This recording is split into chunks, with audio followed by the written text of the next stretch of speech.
प्रणाम भगवान। वेदानुवचन आत्मदर्शी बाबा नगीना साहब जी का ग्रंथ, अद्भुत ग्रंथ वेदानुवचन भगवान। और ज्ञान कांड चल रहा है भगवान, ज्ञान कांड का 3रा अध्याय। अब यहाँ से लेते हैं भगवान आगे।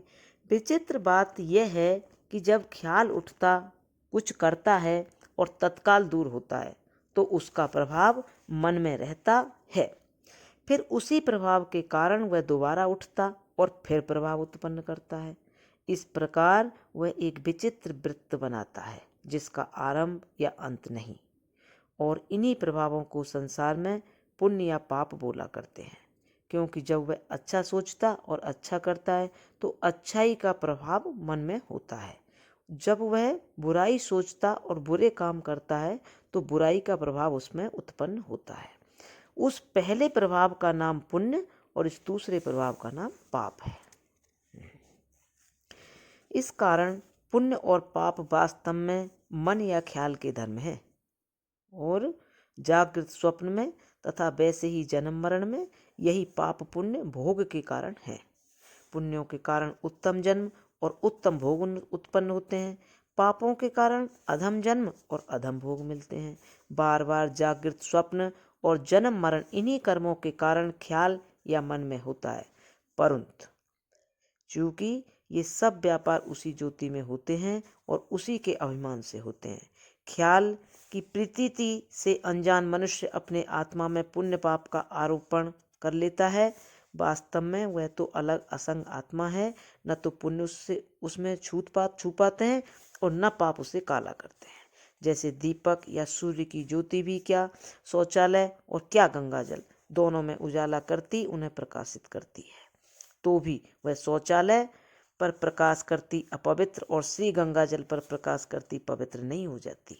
इसी तरह जब यह ख्याल यानी अंतःकरण पुण्य उत्पन्न करता है तो पुण्यवान होता है, जब पाप उत्पन्न करता है तो पापी होता है।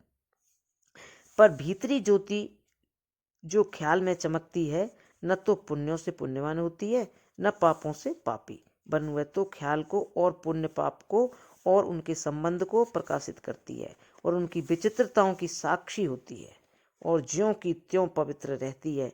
इसी कारण से वेद की श्रुतियां उसे पवित्र आत्मा कहती हैं। वह समस्त गुणों से रहित हैं, तो भी ख्याल के कारण समस्त गुण दोषवत उसमें कल्पित होते हैं।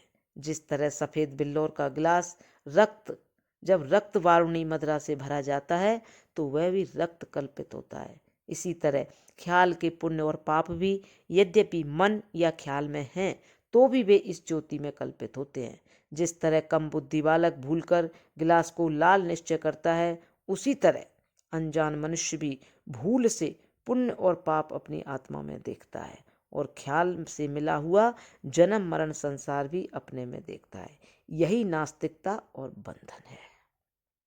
उसी तरह अनजान मनुष्य भी भूल से पुण्य और पाप अपनी आत्मा में देखता है और ख्याल से मिला हुआ जन्म मरण संसार भी अपने में देखता है। यही नास्तिकता और बंधन है। प्रणाम भगवान। अब यहाँ से आगे कर लेंगे। ओम शांति शांति शांति।